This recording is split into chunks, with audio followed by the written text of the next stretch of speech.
Macam mana caranya untuk kita convert TV biasa menjadi Android TV? Jom kita tengok.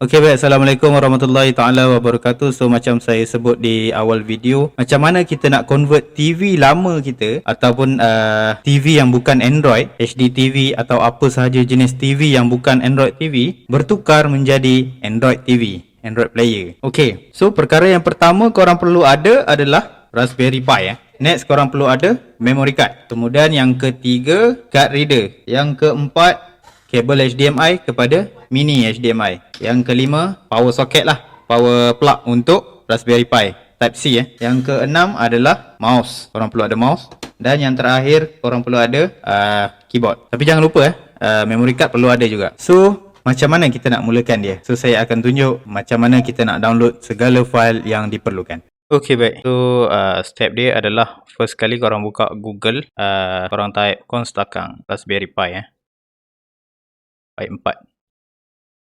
Kemudian korang pergi dekat Raspberry Pi 4 ni, konstakang.com. Sekarang kita boleh pilih dekat OS yang paling latest lah, 18.1, iaitu dia run Android 11. Kalau korang nak pakai untuk Android TV pun boleh, tak ada masalah. So korang ambil yang ni untuk phone lah. Maksudnya kalau korang nak jadikan TV korang tu macam phone, sebiji macam telefon lah. Dan aplikasi dia banyak macam telefon lah. Kalau korang pakai Android TV ni, mungkin dia ada limit punya aplikasi lah. So tekan dekat Konstakang Android 11. Kemudian kita download file. Click here to download. Tekan je download 510 MB ni. Dan tunggu sampai download siap lah.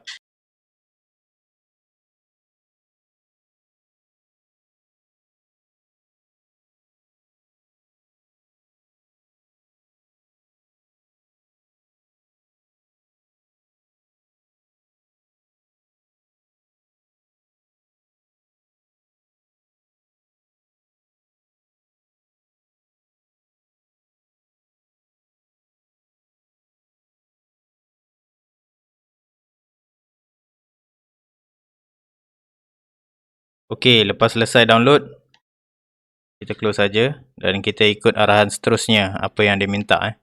Kita back aja. So yang dia bagi tahu dekat sini apa yang work dekat Raspberry Pi, audio, Bluetooth, kamera, HDMI, Wi-Fi tethering, dan yang tak working hanya video encoding dan video decoding. Bermaksudnya kalau macam kita pakai apps yang untuk edit video ke apa, mungkin takkan work lah sebab dia ada perlukan encode. Dan stock camera is not working. SE Linux is permissive mode. So banyak lagi lah. So terima kasih kepada Peter Yun. Ni semua tim-tim dia lah yang buat projek ni. Dan next adalah kita kena download dia punya Google Apps. Lepas pada kita install ni, dia tak ada lagi Google Apps Play Store tu. Tadi kita kena download Google Play Store tu dulu. So first kita kena cari, dia kata boleh pakai yang ini. Kita boleh download yang Google Apps ARM 11 Pico ni. So link dia kita boleh pergi dekat sini, Open Gaps. Tekan je Open Gaps tu, dia automatic pergi kat sini. Dan kita download yang paling latest lah. Atas sekali yang kita ambil untuk telefon. Sebab kita nak install walaupun dekat RPi 4 dan kita guna untuk TV, kita boleh pakai yang untuk stock telefon punya. Kalau korang download yang TV Android tadi, korang pakai yang TV mini lah, TV mini atau TV stock. Tapi yang dia beritahu tadi untuk telefon, kita better pakai untuk Pico ni lah. So kita download yang Pico ni. Okey, so kita tunggu lagi sekali untuk download sehingga selesai.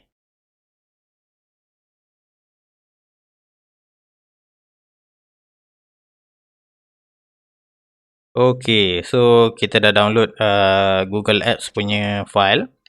Next adalah kita perlukan iPi Imager, RPi Imager. Yang ini kita boleh download dekat Raspberry Pi punya website. Download for Windows. Saya dah ada dan saya dah install. So, korang boleh download dekat sini lah, download for Windows, dan korang download dia sampai siap. So, kita buka ARPAI Imager. Lepas tu kita masukkan kita punya memory card 32GB. 64 pun boleh, 32 pun boleh, 16 pun boleh. Tapi saya pakai yang 32. Saya masukkan dalam saya punya card reader. Okay. So, saya pilih OS saya. Saya nak pilih custom. Dan saya pilih yang ni Lineage 18.1 Konstakang ARPAI 4. So, open, choose storage. Kita pilih yang 31. Kemudian kita write. Pastikan korang punya memory card tu kosong lah. Kalau ada barang, korang backup dulu. Kalau tak ada barang, korang boleh yes saja. Continue. So, tunggu lagi sampai selesai. Bagi yang dah download dekat Raspberry Pi ni tadi, korang kena install dulu software dia. Lepas install, baru korang boleh pakai. Selain Raspberry Pi Imager ni, korang boleh pakai Balena Etcher. Balena Etcher. Yang ni pun boleh juga, sesuai juga untuk korang pakai untuk flash OS dalam pendrive. Okay, so ni korang boleh download lah. Saya pakai ARPAI Imager ni sebab dia official daripada Raspberry Pi. So, better lah. Lebih smooth. Untuk proses dia lebih cepat, better korang cucuk dekat USB 3.0 lah. Saya ni cucuk dekat USB 2.0.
Okey, sebaik saja sudah selesai dia punya verification dan installation kepada memory card, dia akan keluar macam ni lah. So, yang ni korang just okay aja.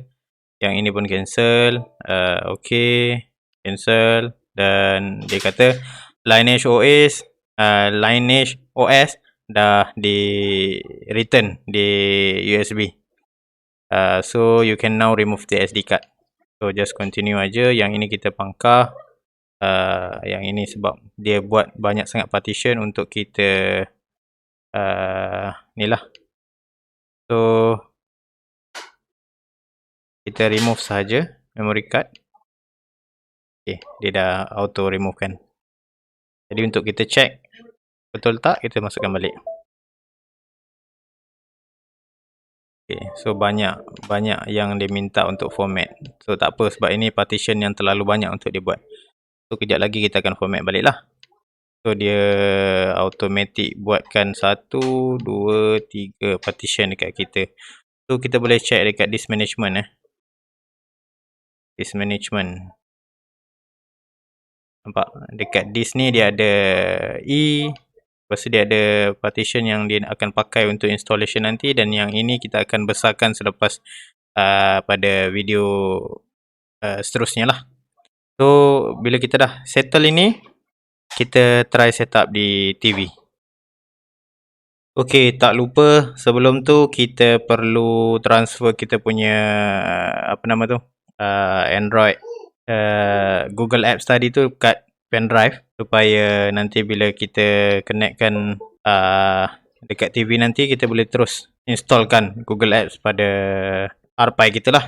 So kita rename je nama folder kita sebagai Android Apps lah. Terpulang lah, ini saja je file. Kemudian kita pergi dekat download, lepas tu kita pergi dekat compress file yang tadi dan kita ambil Google Apps kita tadilah, masukkan ke dalam kita punya folder.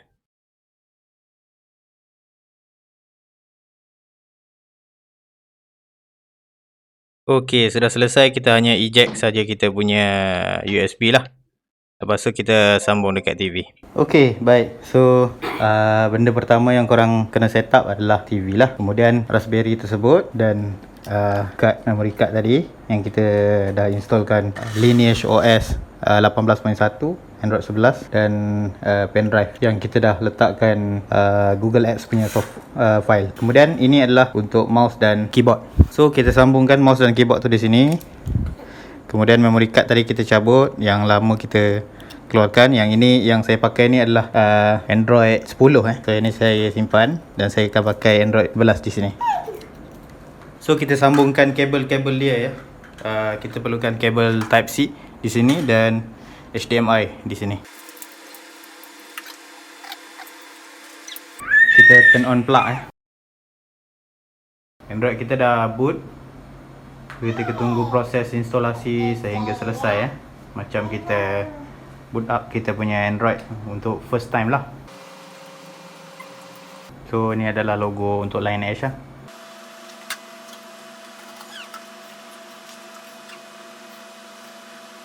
So ini adalah first untuk dia punya interface lah. So kita just set up macam biasa kita beli telefon baru. So next saja, ini accept United States. Kita pilih je, terpulang lah. Kemudian korang boleh pilih time kita GMT plus 800 800 pula plus 8 Kuala Lumpur. So sekarang date adalah 11 hari bulan 7 11 Julai. And then waktu sekarang adalah 10.40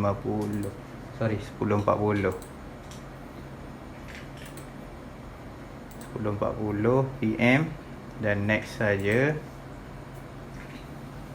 Kemudian wifi ni kita nextkan aja untuk skip. Ini next, yang ini pun next, ini skip, yang ini kita skip, dan kita start. Sudah siap kita punya interface first lah. Tapi dalam ni kita belum nampak Google Apps lagi sebab kita belum install lagi Google Apps. So ni samalah macam telefon, tapi yang ni dalam interface TV lah. So dia lebih lebar lah. Kemudian untuk kita installkan kita punya Google Apps, kita pergi ke setting dan kita pergi bawah sekali dekat about tablet. Kita kena aktifkan kita punya developer option. So kita klik dekat build number ni banyak kali. Okay, so you have enabled the development setting. So kita back, kita pergi dekat system dan kita pergi ke advance.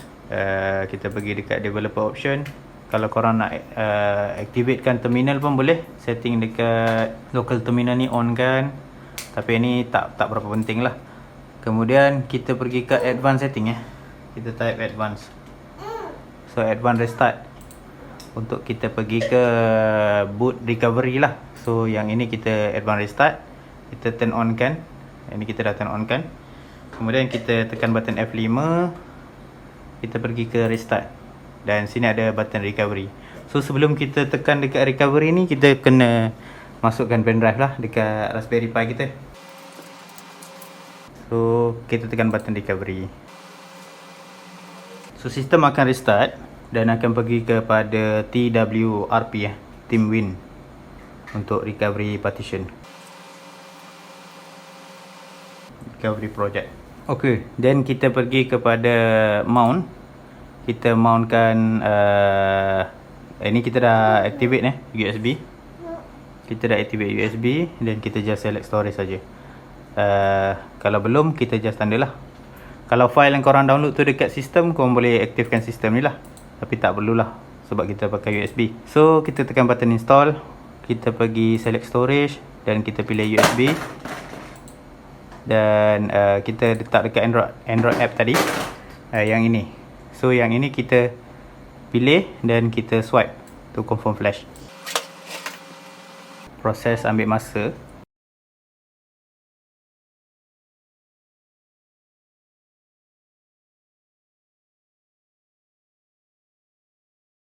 Okey, dah selesai. Kita tekan wipe Dalvik ni. Kita swipe. Kemudian kita back. And then kita just reboot system. Reboot system.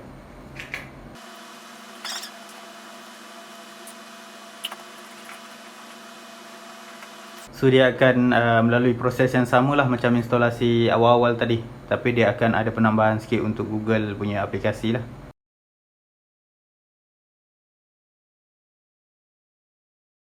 So seperti apa yang korang nampak, kita dah ada Play Store dekat sini. So kita boleh buka lah Play Store ni untuk kita set up. Dan kita sign in lah. Ok, so bila korang dah set up kan korang punya wifi, korang boleh lah setting macam biasa korang punya Google account.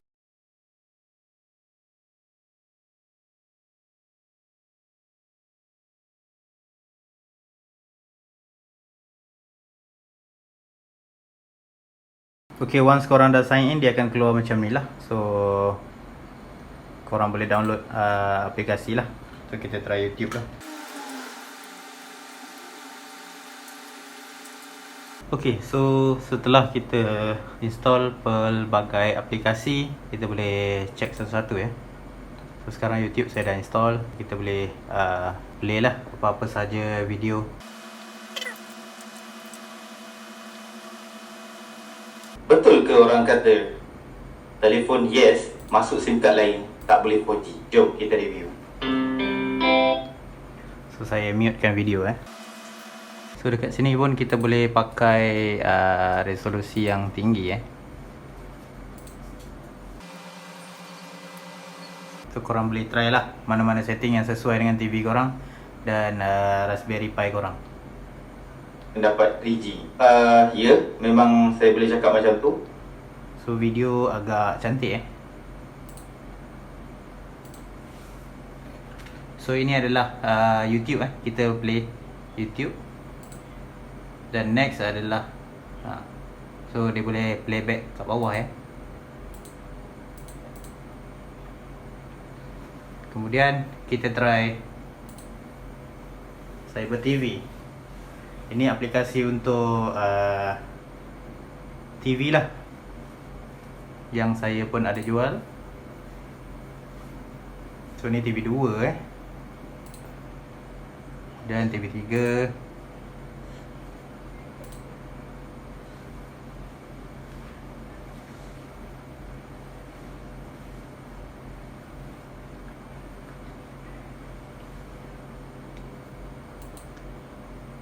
Dan banyak lagi lah siaran-siaran distro.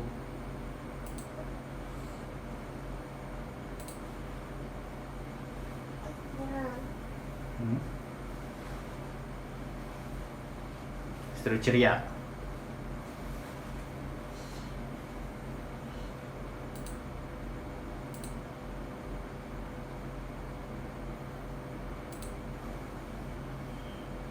Distro Citra. Okay, so kita punya Android dah boleh run macam biasa View pun kita boleh install. Ini view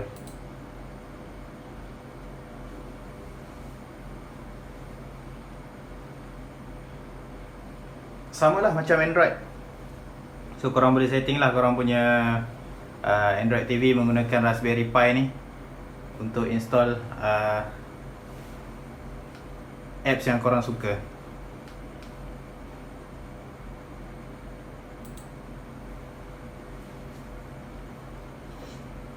Okey, macam yang korang dah tengok dekat video tadi, cara-cara kita setup, cara-cara kita install dekat TV, dan kita dapati bahawa kita dapat gunakan TV lama kita ataupun TV yang bukan Android, dapat akses kepada Android dan kita boleh guna macam telefon bimbit kita lah. So kita boleh tengok TV secara percuma, kita boleh tengok YouTube secara percuma, dan macam-macam lagi lah kita boleh buat dengan Android device kita yang ada kita install di TV. So apa lagi yang kita boleh buat dengan Raspberry Pi ni? Macam-macam kita boleh buat. Saya pernah install Windows di Raspberry Pi. Saya pernah install Debian. Saya pernah install Ubuntu. Segala jenis Linux dalam ni. Dia membantu.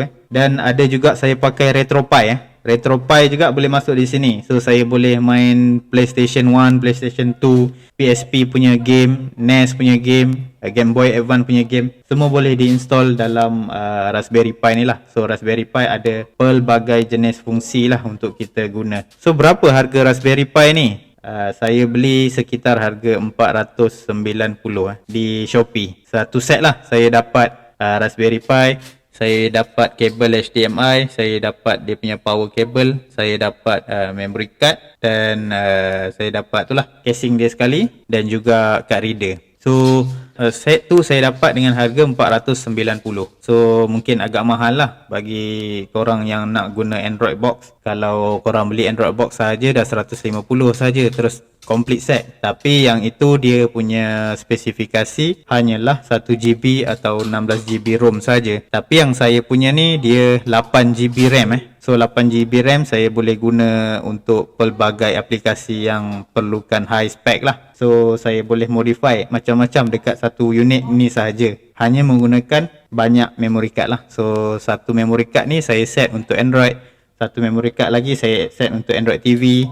Satu set lagi saya set sebagai Windows dan Linux lah. Banyak lagi saya boleh set up dekat Raspberry Pi ni. So itu saja video untuk kali ini. Kalau anda rasa video saya bermanfaat, sila share, komen dan like video ini. Dan jumpa saya lagi di video yang akan datang. Assalamualaikum warahmatullahi wabarakatuh.